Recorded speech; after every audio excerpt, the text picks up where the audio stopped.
Nagsasagawa ngayon ng pagdinig ang Senado tungkol sa kakulangan ng tubig sa ilang bahagi ng Metro Manila at mga karatig probinsya. Tinatanong sa ngayon ang Presidente at CEO ng Manila Water na si Engineer Ferdinand de la Cruz. Panoorin po natin ito. Contingency plans to plug the supply deficit at mayroon din po kaming contingency plan when the lamesa critical level of 69 meters has been breached. We had program plans to reduce the dependence on the Lamesa Reserve, like taking water from the Laguna Lake through our Cardona Water Treatment Plant project, reactivation of decommissioned deep wells, and developing new deep well sources. But we were met with technical issues and implementation delays. We had also planned operational adjustments in case we cannot withdraw anymore from the Lamesa Reserve. With a supply deficit of about 150 million liters per day, the main idea was to spread this now more limited supply to the same customer base by reducing the pressure in the system. This was implemented as the level of Lamesa came close to the critical level of 69 meters. Your Honor, ito po ang nangyari nang ipatupad namin ang aming supply deficit contingency. When the initial service advisories were issued a few days from the critical level was breached, and with the high awareness of the declining Lamesa Reserve water level due to published warnings, your constituents in both initially affected and not yet affected areas began storing water to prepare for the anticipated service degradation. This unpredictable demand profile upset the planned refilling schedules of our 28 network reservoirs and stressed our 20 pumping stations. This snowball made it difficult for us to be accurate in our subsequent service advisories. To arrest this snowball, we had to take control immediately. Last March 14, we implemented a more widespread water interruption plan to allow our network reservoirs to refill properly and our pumping stations to stabilize. The results have been encouraging beginning March 15, as we have heard from some of our guests here. From a low availability of 70% water availability in our coverage when the supply shortage happened, we have improved to more than 80% last March 15. But we have to qualify what 80% means. Water availability, we define at the moment as having about 8 to 12 hours of water reaching the ground floor of homes. As of yesterday, and using this new lower standard, we have reached about 90% water availability level in our coverage area. From a high of about 61 barangays with no water who were dependent on the schedule of our tankering operation with the help of a lot of LGUs, with Red Cross, BFP, and a lot of other people, but we still have 11 barangays with no water where tankering and network solutions are being done. Our target is by the end of this month is to reach 99% of our coverage area using this ground floor level standard so that we could spread the limited supply. Your Honor, through you we seek your constituents' understanding as we continue the discipline of properly refilling our 28 network reservoirs and reliably operating our 20 pump stations. Service interruptions are still necessary to achieve these and our water availability goals. Last March 14, our Cardona Water Treatment Plant started delivering 24 million liters per day of treated water to the towns of Binangonan, Angono, Baras, and Halahala. We are working to get our deep wells up, which will progressively deliver up to 40 million liters within April, rising to 40 million liters per day in June. We have also updated our existing water supply master plan and have incorporated the fresh inputs from this serious incident to ensure we will not experience a free fall in our service quality next summer.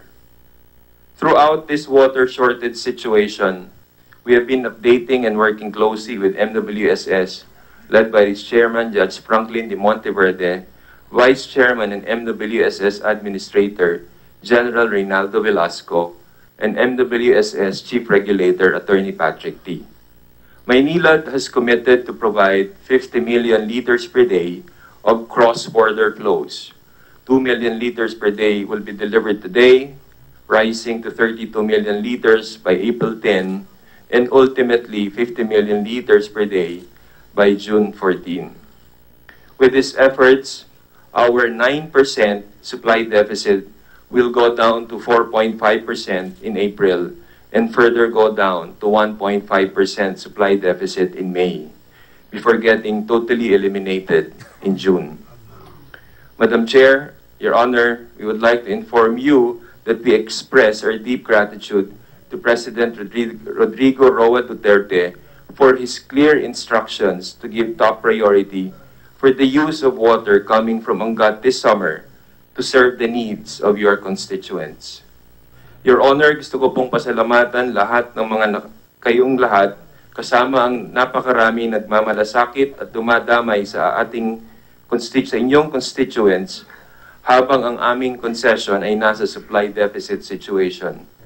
Nagpapasalamat din po ako sa mga cabinet secretaries, national agency heads, congressmen, governors and mayors, councilors, barangay leaders, our kasanggas, at volunteers sa mabilis at walang humpay na pag-ayuda sa inyong mga constituents. Your Honor, bagamat mababawasan ang supply deficit sa mga susunod na linggo at buwan, may kakulangan pa rin po sa buong summer at dahil dito, manunumbalik lamang ang dating mataas na antas ng aming serbisyo sa katapusan ng summer. As President of Manila Water, I have already given instructions to my team to explore ways to provide some relief in the water bills of your affected constituents during the periods of service interruption. We will discuss this with our regulators and we will update this committee on the progress of this initiative. We will fully cooperate with the MWSS Regulatory Office as they review our performance during this incident period against our service obligations, particularly in providing 24/7 service. This process is clearly spelled out in Section 10.4 of the Concession Agreement. Madam Chair, as concessionaire of MWSS, with a mandate of treating and distributing water to your constituents, we also appeal to all concerned to firm up the development of new water sources so we, as concessionaires, will have enough raw water supply we can treat and distribute to your constituents. Some quarters may say that we may have been remiss in the past weeks, but we have not been remiss in jumping up and down to advocate for new water sources for many, many years. In 2012, we submitted a business plan to the previous MWSS administration, which carried many proposals for new water sources.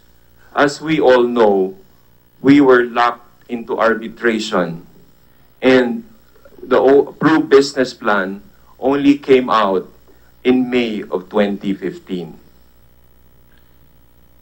There has been a lot of relationship between crisis and Manila Water. Manila Water was born 21 years ago because of a water crisis.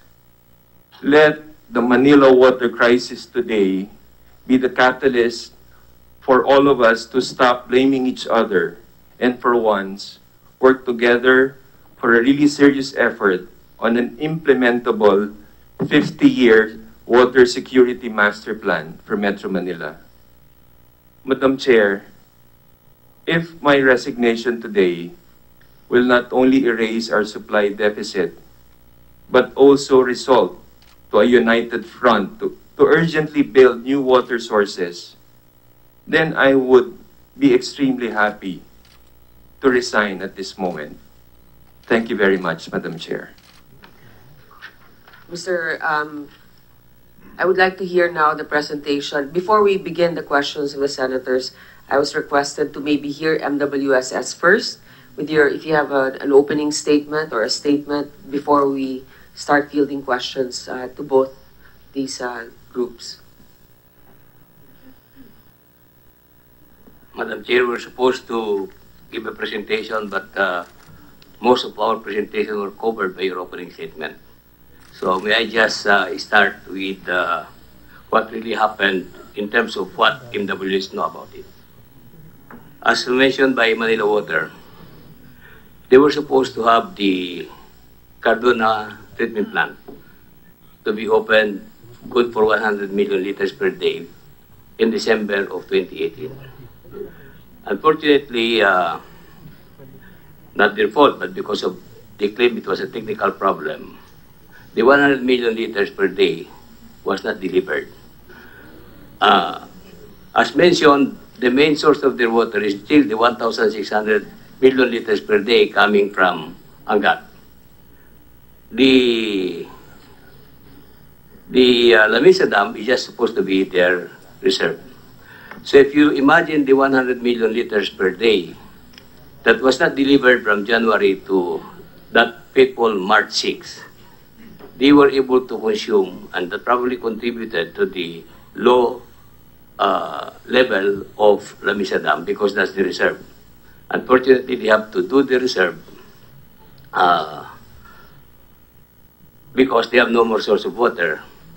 The Cardona plant did not give the desired output in December of 2018.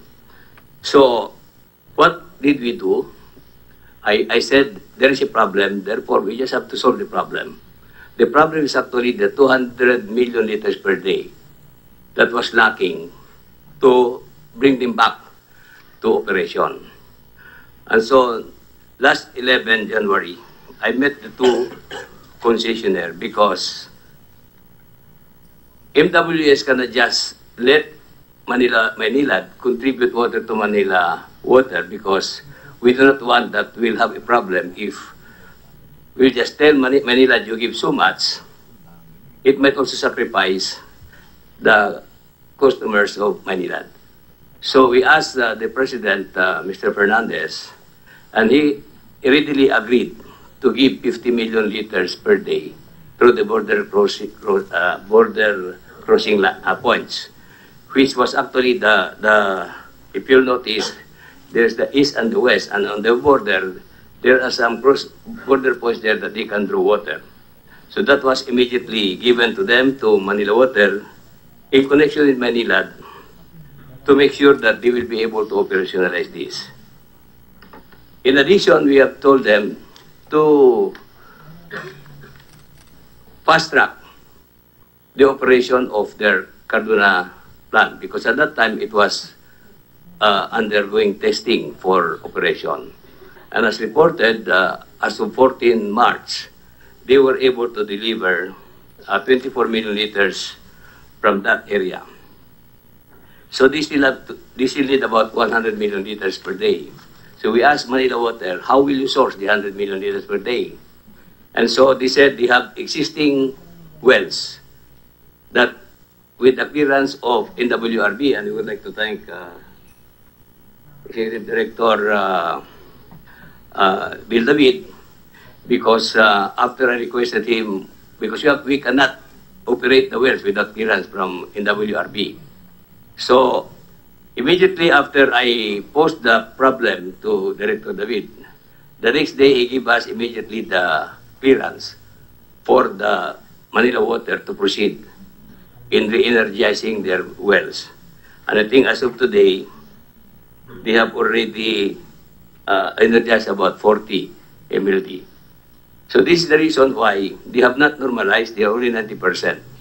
We hope that in the next few days or few weeks, all of this, the moment these 200 million liters per day that were made available to Manila Water, the moment this will now be in place, we hope that we can already normalize not only the 7 PSI, but hopefully at higher level, so that even the second floor cannot be reached by water.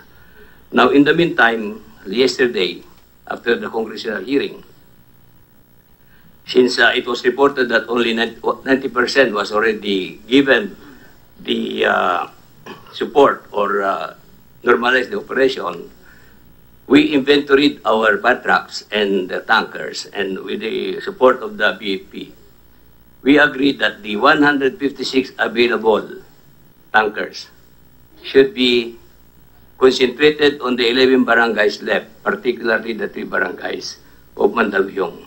And we hope that today, with the help of our Bureau of Fire Protection, that will be addressed immediately, including that one in Rodriguez. So this is actually the things that MWS made immediately. Again, since this is already a supply problem, the ball is in the hands of Manila Water. And I think they are trying their best to solve the problem of water distribution. Thank you very much, Madam Chair. Thank you, Mr. Velasco. Senator Lacson has a question. You. A very simple statement, Madam Chair. In short, and to put it simply, I'll try to compress your statement and the presentation of Manila Water in one statement. No? The major cause, if not the only cause of the shortage, is the failure of Manila Water to operationalize the Cardona water treatment plant. Will you confirm that, Mr.? Yes, actually, it started with there because that resulted in the utilization of the reserve. My follow-up questions will just, I'll just ask my follow-up questions at the proper time during my time slot, Madam Chair. Senator Lacson, a quick manifestation. It's Senator Soto's turn. Sir, go ahead. Thank you. Okay. Thank you, Madam Chair. With the indulgence of our colleagues, most of my questions for Manila Water were answered by their presentation. So we will look into the records of that presentation. Now, as for the team initiatives that they were mentioning, perhaps we can ask about it later. But the other social issues can be addressed by my colleagues. I would just like to go directly to the some technical aspects with the MWSS. You mentioned earlier that the Cardona project was not operationalized because there was a technical problem. What is the technical problem? You did not elaborate. Manila Water will be in a better position to answer, Your Honor.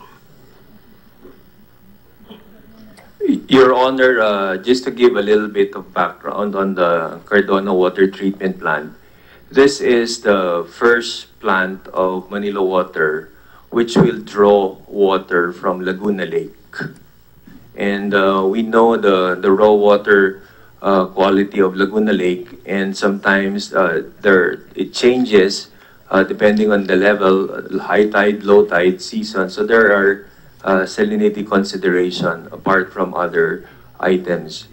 We built our most complicated water treatment plant in Cardona, which requires an even more sophisticated reverse osmosis process, as discussed by our NKTI resource person.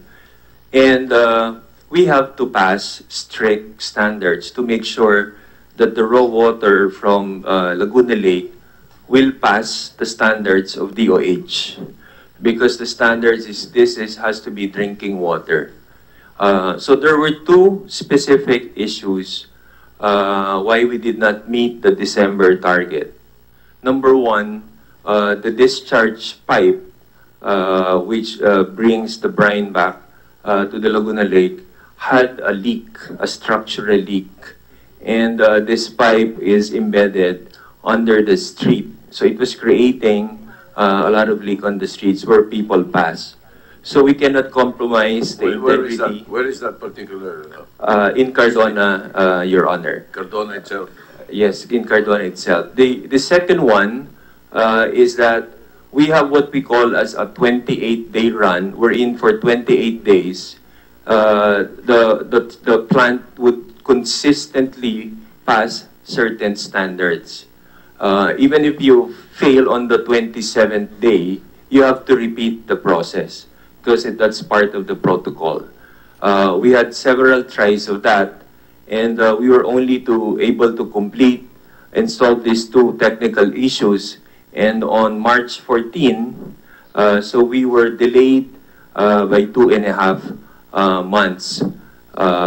So we produced 24 million liters per day on March 14. The other contingency, and this is something that we had to do because long ago, the reason why this concession was created was to minimize the dependence of deep wells in Metro Manila. But because we don't have any other surface water and we have limited supply from Angat, we had to go to deep wells. On February 14, 2017, we sent a letter to NWRB for us to allow the old MWSS deep wells with a capacity of more than 100 million liters per day. We only got permission to use them for 3 months during the summer on March 14. And next month, but we mobilize our team such that by next month, we will already have 40 million liters per day coming from these deep wells. I hope I have clarified the two interim issues that was cited. The Cardona plant is one, the deep well one is another one. Thank you, Your Honor. All right.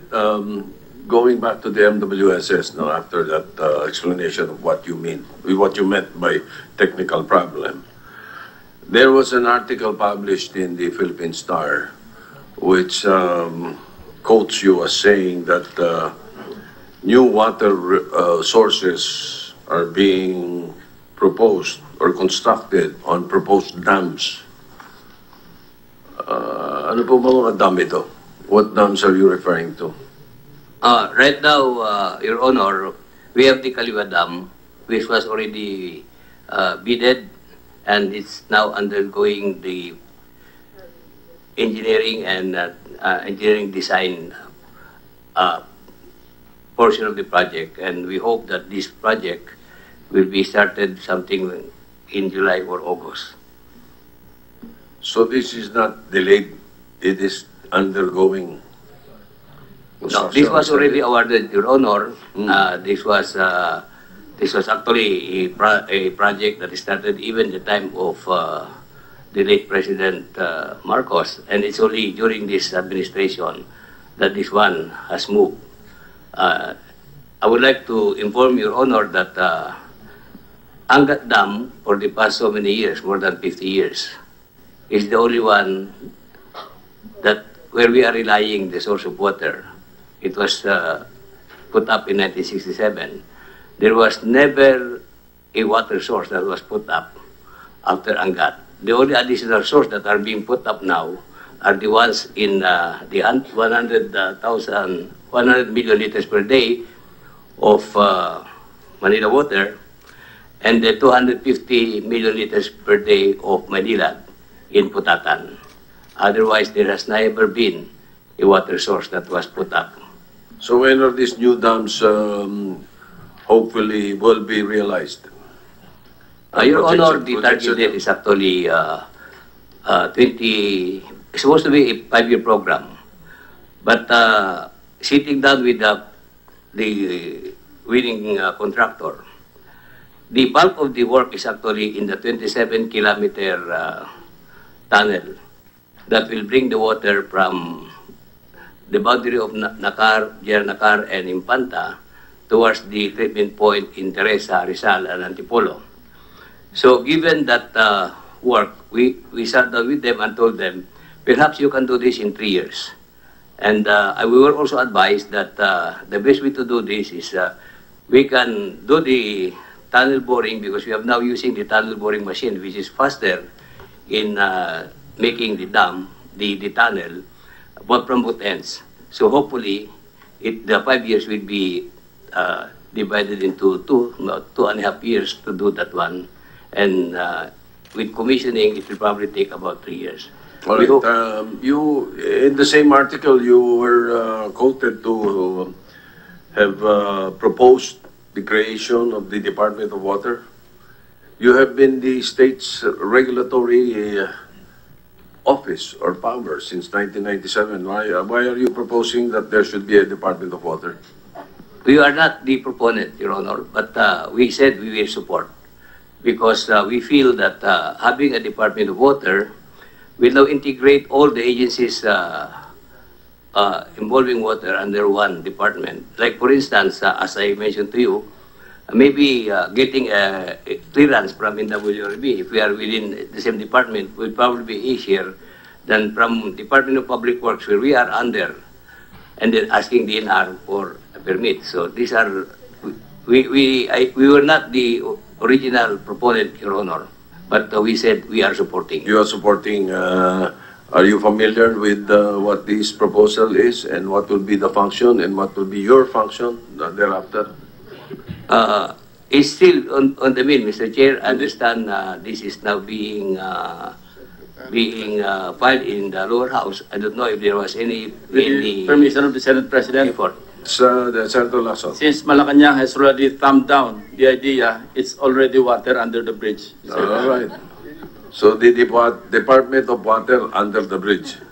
All right. Let me move on then. A former MWSS employee, an Angel Salazar, commented on the internet that she suggested the opening of the bypass as the solution to the water shortage. Ano itong bypass nito? The bypass actually is being used by Manila Water for some additional water to, if there are additional water, towards the Lamisa Dam. But this is controlled by what we call the Common Purpose Facility, which is operated both by Manila and Manila Water. The same So group, they both have control over it? yes, the Common Purpose Facility. So Because- is it really closed now? No, it's operating because I think they operate it like on peak hours that of Manila Water, Manila allowed them to get more than the 1,000, the arrangement of more than 1,600, vice versa. But it is the operation, it has to be done unsupervised by their representatives in the Common Purpose Facility. Because drawing more water from one side without the clearance of the other side might jeopardize also the operation of the other company. So right now you're saying it's not closed. The bypass is not closed. It's being used by both. It's closed on some other time. If it is the term of Manila, because Manila water does not pass through, it's closed. But when it goes to, when it is the term of Manila water, it's open. All right. Now, so you monitor that? The MWSS monitors that? You're aware of this? What's that again, Mr. Chief? You're aware of the bypass being closed and opened and who's... Yeah, we were informed. We were informed, All Mr. right. Chair. No, But okay. may I just correct the notion that as if there will be more than 4,000 million liters per day. Actually, we are limited to 4,000 million liters per day because that's the only one that our aqueducts and our tunnels can accommodate. And the fact that that is also the allowance that we are given by NWRB. And because of that limitations, 2 years ago we started constructing new aqueducts and tunnels because the ultimate objective here is to ensure that we can have more water from Angat that can go to Lamisa Dam.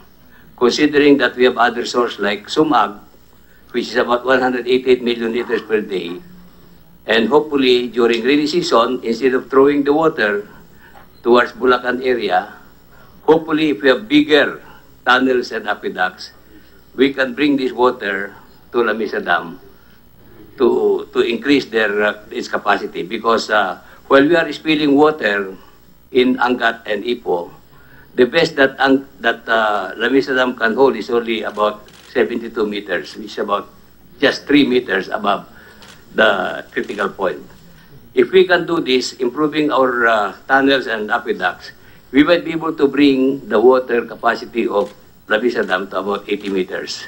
And hopefully with this one, we can give additional water requirements as a reserve for Manila Water. All right, moving on. You were quoted. I think this was a statement by Chief Regulator Patrick Lesterti, and we would like to be clarified on your concession agreement. You were quoted to have said, "There's no penal provision in the concessionaire agreement authorizing the MWSS Regulatory Office to impose any fines and penalties. That is why the MWSS has been repeatedly requesting Congress to petition for a Department of Water, ito na naman, and a Water Regulatory Commission to allow the imposing of these fines and penalties." If that is the case, then how will you treat Article 10, Paragraph 4 of the concession agreement between MWSS and the Manila Water with the subject title, Penalties for Failure to Meet Service Obligations? I'm sure you're aware of this article. May I read it for the information of everyone? A failure by the concessionaire to meet any service obligation which continues for more than 60 days or 15 days in cases where the failure could adversely affect public health or welfare after written notice thereof from the regulatory office to the concessionaire shall constitute a basis for the regulatory office to assess financial penalties against the concessionaire. The amount of any such penalty shall be equal to 25% of the cost that, etc., etc. You're aware of that already, but I'm focusing on that particular paragraph. Now, how can you say that you have no power to penalize Manila Water? Actually, Senator Soto, I was also surprised. Nagulat din ako, Attorney T, kasi you should know your rules at the back of your hand. And you were saying yesterday that your interpretation is a little different. So we're giving you a chance now to clarify your statements, because it seems to me that you're not very versed with your own regulations. Sir. Yes, Madam Chairman, Mr. Senate President, I'd like to apologize for my failure to articulate myself properly yesterday. I just like to clarify what I explained to the Congress yesterday, to the lower house. What happened was that I was trying to explain to Congress at the time was that I do not have the power to impose fines. I cannot impose any fines. I am not authorized to do that. And if you check the law, there is no penal provision for me to impose fines. Now, what are the remedies that the regulatory office can do? These are penalties that we can impose. This is 10.4. The penalties normally we do is that we disallow expenses, and this 10.4, this financial penalty, we normally impose that during the rate rebasing. So this is once every 5 years. That's the normal protocol that has been being done in the regulatory office for the last 20 years. Now, Congress has mentioned to me that why should we wait until 2022, which is the 5th rate rebasing? They should impose that as soon as possible. And admittedly, the regulatory office has always been imposing it during the rate rebasing. So, but there is no provision that prohibits the regulatory office from doing it earlier. So we are studying that right now. We are exploring the option of imposing, if there is any, around June or July. The reason why there's June or July pa is 3 things. First is we want to focus on fixing things first. We don't want to bother people or we don't want to bother the MWSS and Sir, the, just a minute. It says here, the concessionaire shall pay any penalties. Pag penalty, di ba, and pay, fine na yon. Penalties assessed in connection with this section to the regulatory office within 30 days after receipt of a demand. So why are you saying that you can only impose these penalties during rate revision? Are we not reading this the same way? if you read the last sentence, all penalties received by the regulatory office pursuant to this section 10.4 shall be rebated to customers. Please take note, it shall be rebated to customers. This is affected by the concessionaire's failure to meet the service obligation in such manner as the ROs deems Okay, appropriate. then that's fine. In fact, we would rather be rebated, Yes. and we would rather not pay. Mas lalo nga mas gusto namin yun, kung pwede libre o kaya kung pwede mabawi namin yung perwisyo na yan. So again- Nagiging technical ka eh. No, That no, in no, no. itself is already a penalty. So did you write them already a letter informing them that they need to be able to comply with this? Or we haven't reached yet the minimum of 15 days interruption?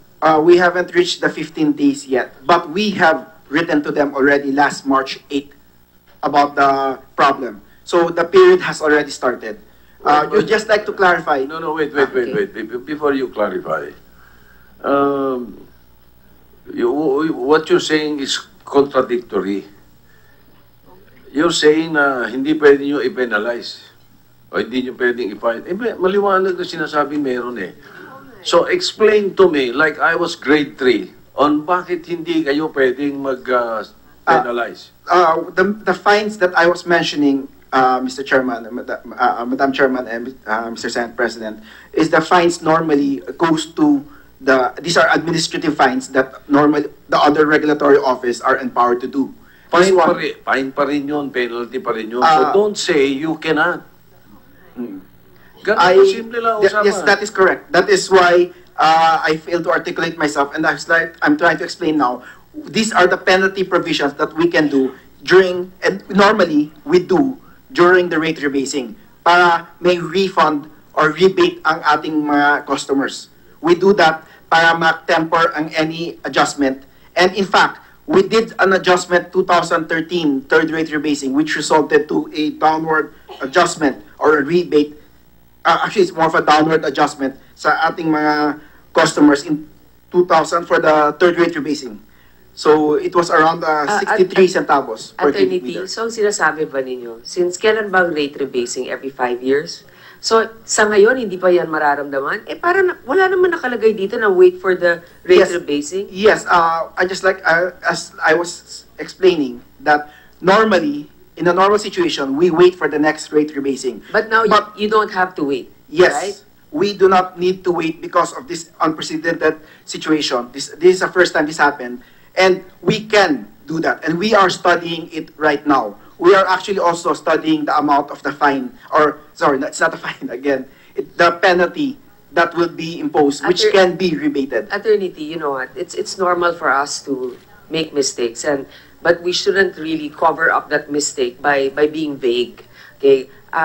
Now you're saying pwede pala.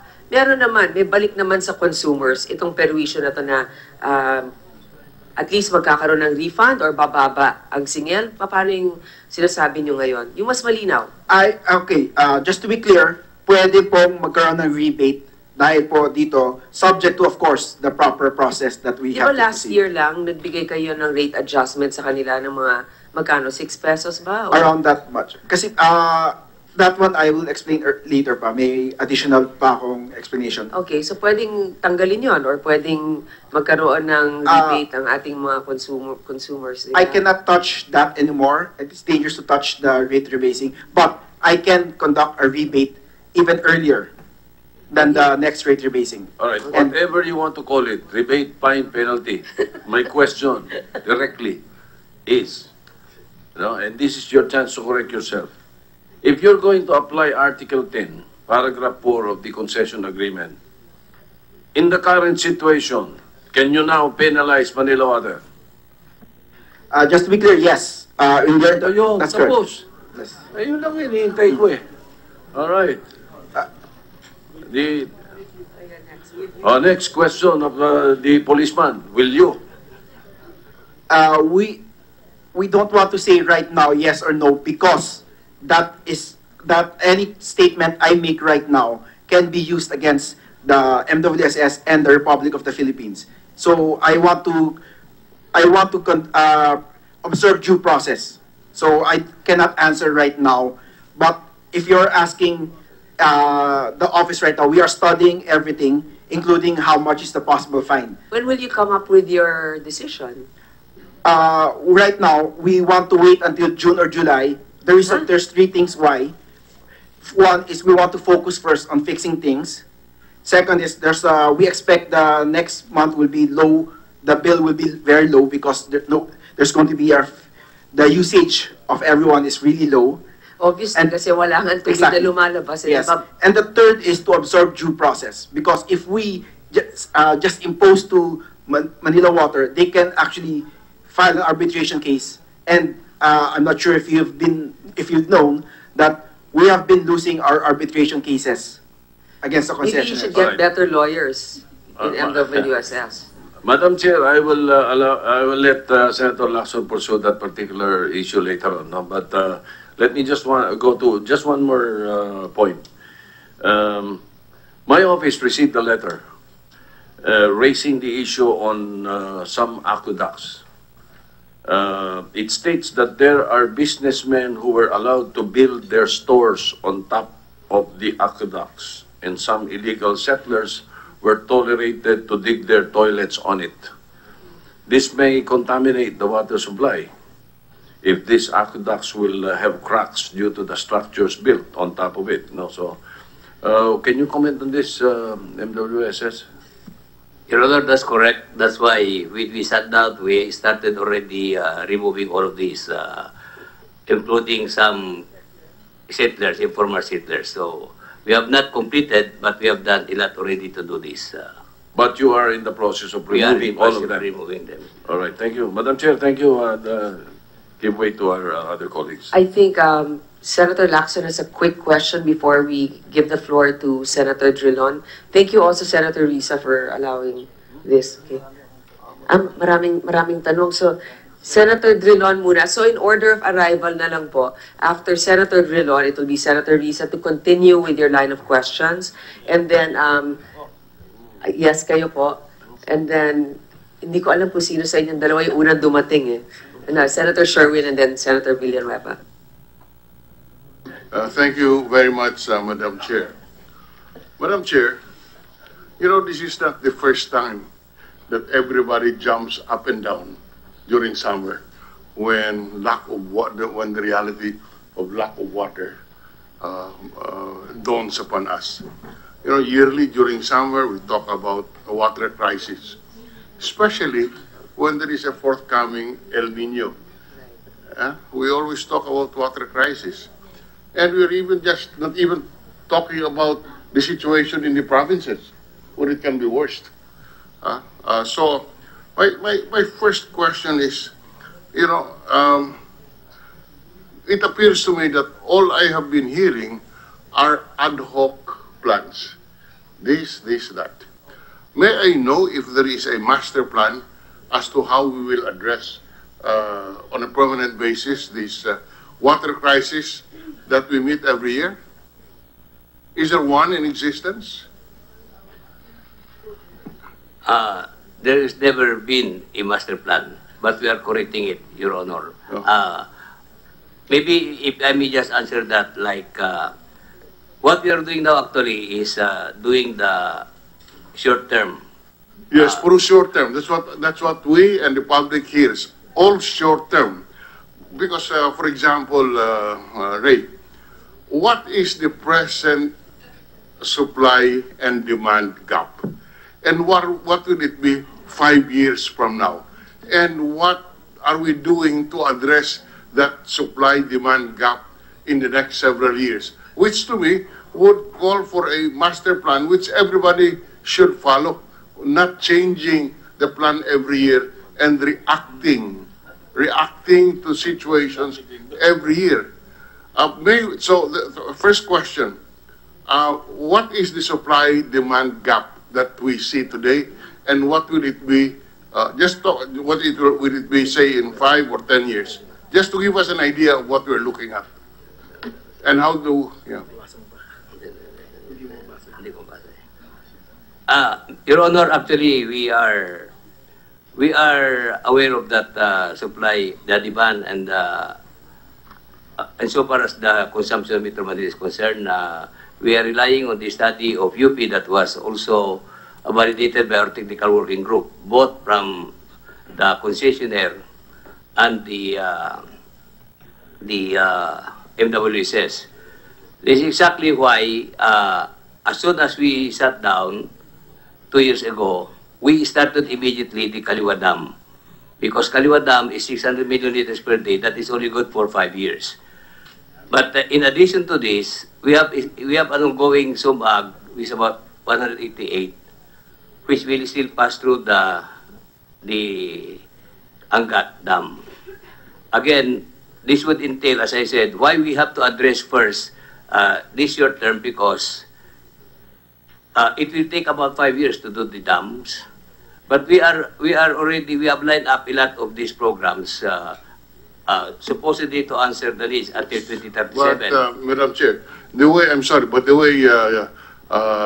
General Velasco is answering the question, obviously there is no master plan, no long-term plan to address such a critical issue, and that is the water crisis that we meet every day. You know, nations go to war because of lack of water, and yet here we are. We have nothing but ad hoc solutions to a problem which will never go away. In fact, there were up to now, I still have to hear somebody saying, "This is our plan for the next to address the increasing needs of water for the next X number of years." In fact, you know, a few years back, I saw an advertisement in a convention hall abroad. It says, "You are welcome to the toilet conference." I'm not kidding. I saw a toilet conference. And I was wondering what a toilet conference is all about.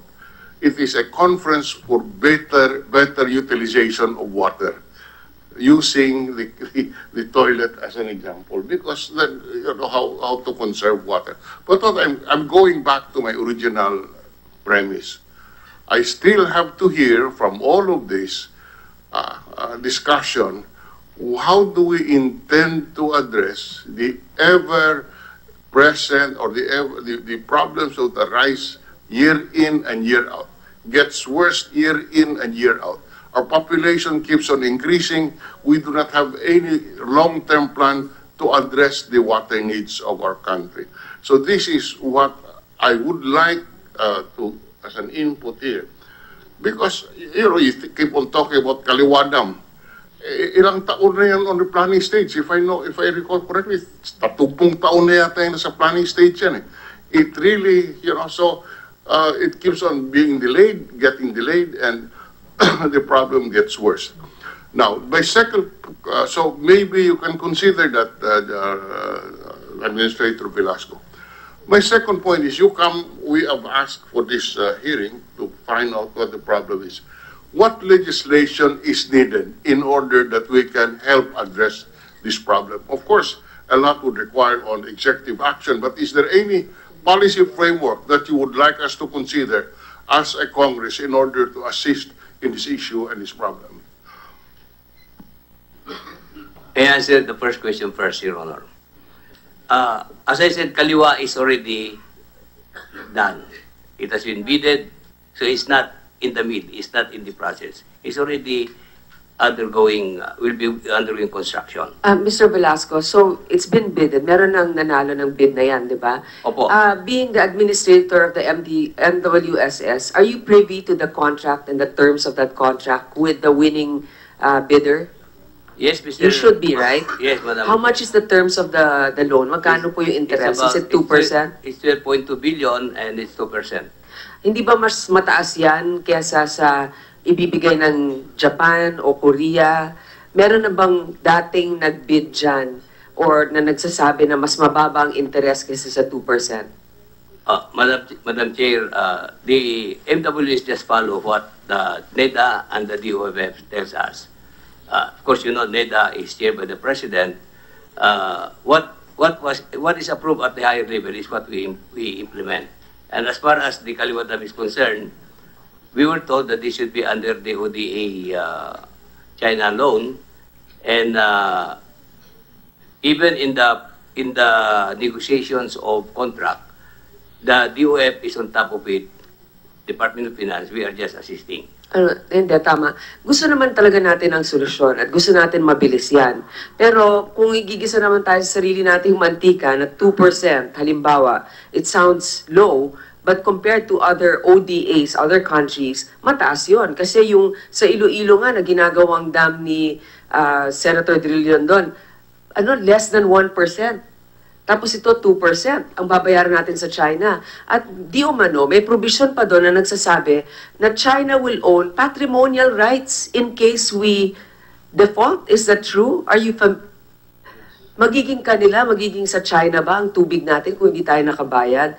Hindi nga nila madadala ang tubig sa China, pero pwedeng taasan nilang singil ng tubig sa atin. So, are you aware of that provision, sir, before you answer the question?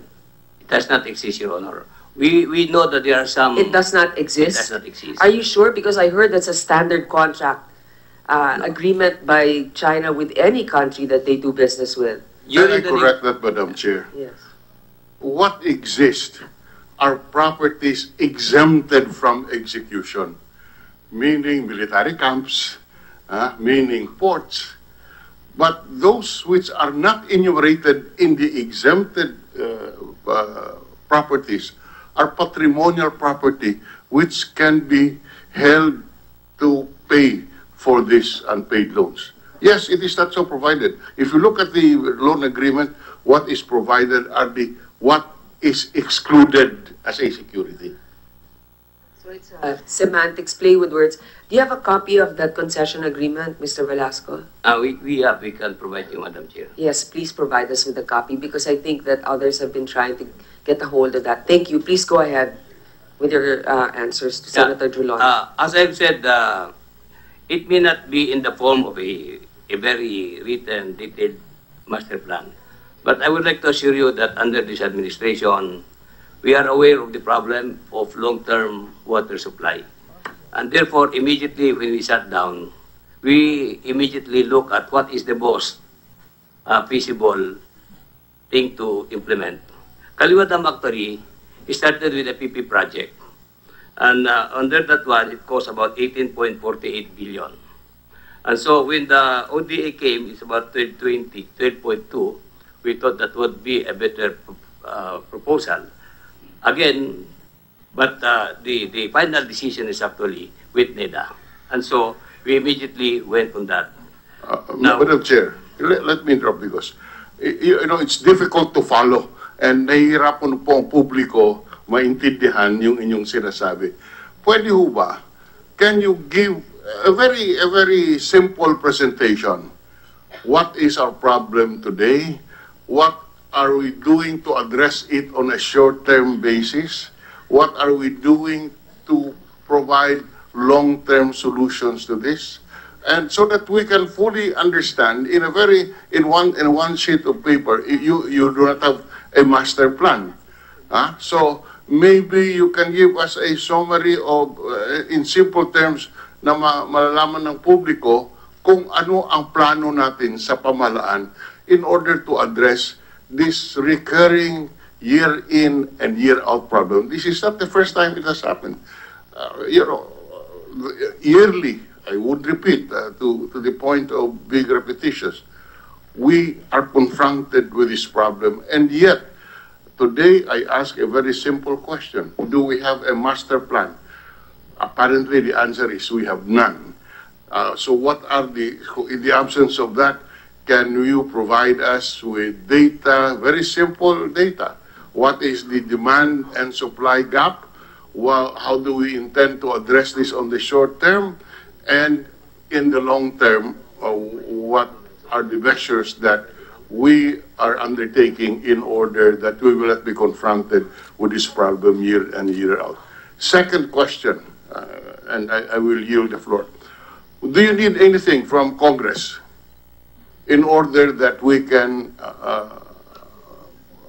assist the executive branch in coming up with solutions to this issue? Are there regulatory issues?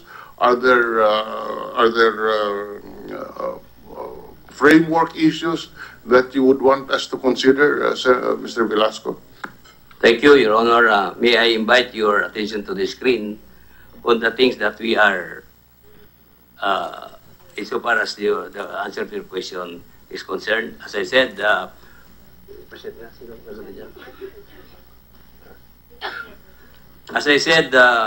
the phase 1 is actually Kaliwa Dam, 600 million liters per day. It's already feeded and is now about to be constructed. By this week, we will be able to sign the joint venture between Manila Water and the group of Mr. Rason for the 500 million liters per day construction of Wawa Dam. That will produce about 500 million liters per day, basically to address the problem of Manila Water. There is now an ongoing, and this was approved by the board already, a feasibility study to come up with 800 million liter per day unutilized water from Angat, Nosagray. This is from the main turbine that we hope to capture, initially to provide the requirement of the two concessionaires, but also to anticipate the requirement of the third concession, which is the North or Bulacan Bulk Water. We have also, under study now, there is also a proposal for a 350 million liter per day Bayabas Dam. Again, this is intended for our North concession, which is actually Bulacan Water. The other short term actually that we are doing here is about, we have an ongoing construction of a 188 million liters from Sumag that will go down to Niray all the way to Angat and Ipo Dam. And this is actually the reason why it would necessitate the improvement of the aqueducts and the tunnels from Ipo to Lamesa Portal. So we have already done the first phase. It's about to be completed within this year. An aqueduct and a tunnel. And we are now starting on the second project, which will be almost the same capacity, so that we can now increase the number of water that we can derive or maximize or optimize the number of water we can draw from Angat and Ipo, and hopefully with that, we can have extra water that we can put into Lamesa Dam. Madam Chair, a very quick interjection before I lose it.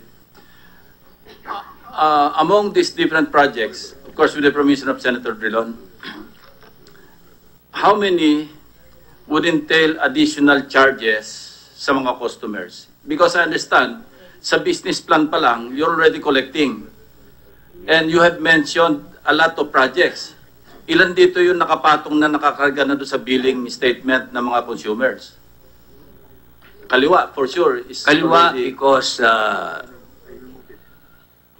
maybe I'd like to answer that question, Mr. Senator.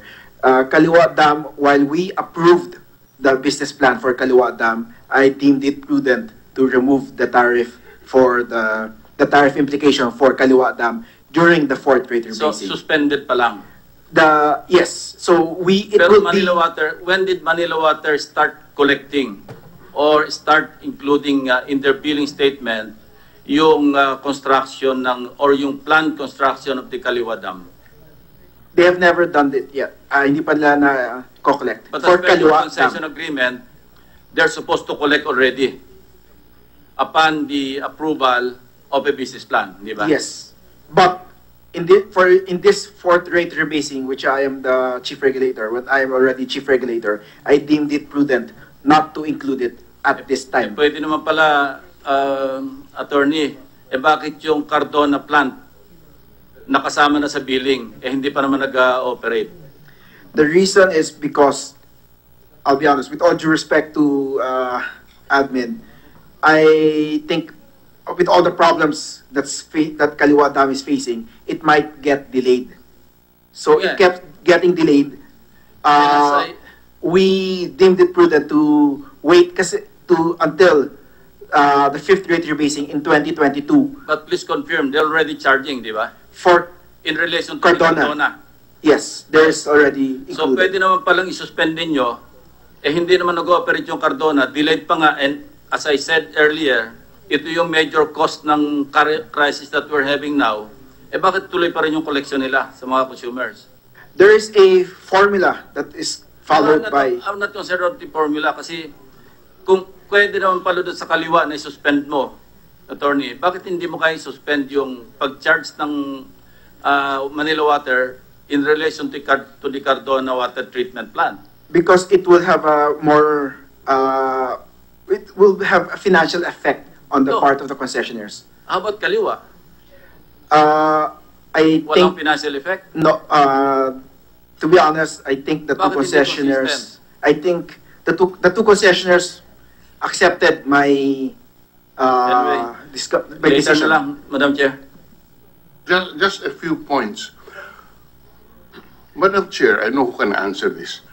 Who is responsible presently for the utilization and supply of water resources? Which agency? Or is this spread out throughout the bureaucracy?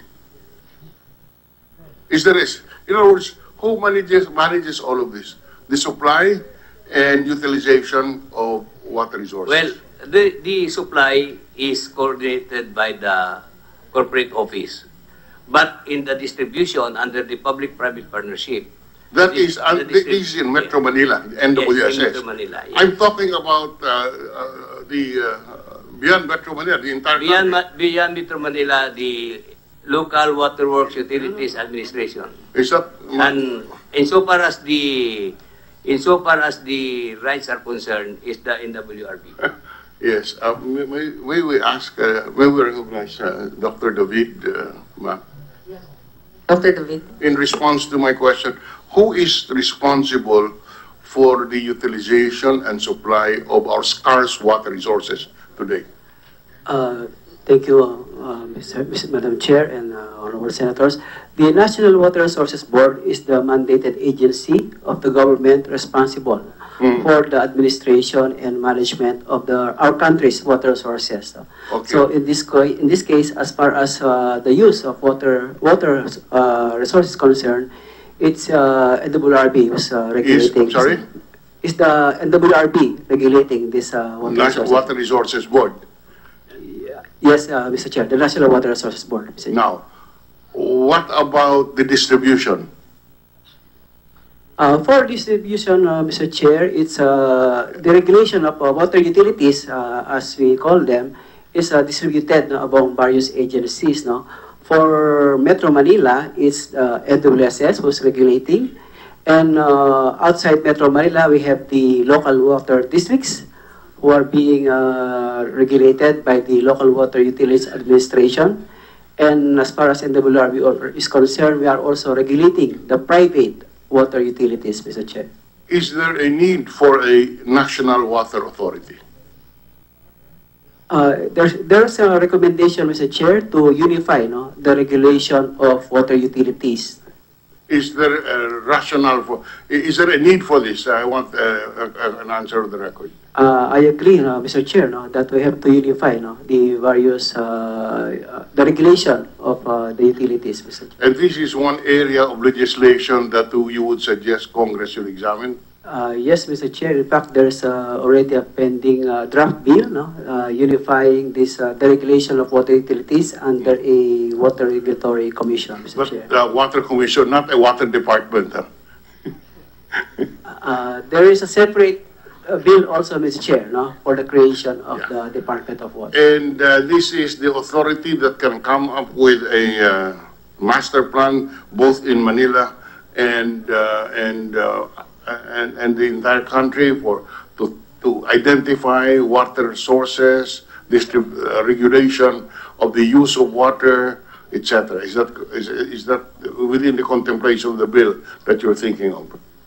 Yes, Mr. Chair, I believe the creation of an sort of what you call an apex body is one way to harmonize the various agencies, the functions of agencies in the water sector, and likewise prepare on how to optimize the utilization of these resources, Mr. Chair. Because we're not even talking, Madam Chair, of sewerage here. We're just talking about water. And sewerage is a very serious problem. So anyway, that is my intervention, Madam Chair. Thank you very much. Thank you, Senator Drilon. Senator Risa? Thank you, Madam Chair. Kanina pa po ako nagugulat, paulit-ulit sinasabi ng MWSS na walang master plan.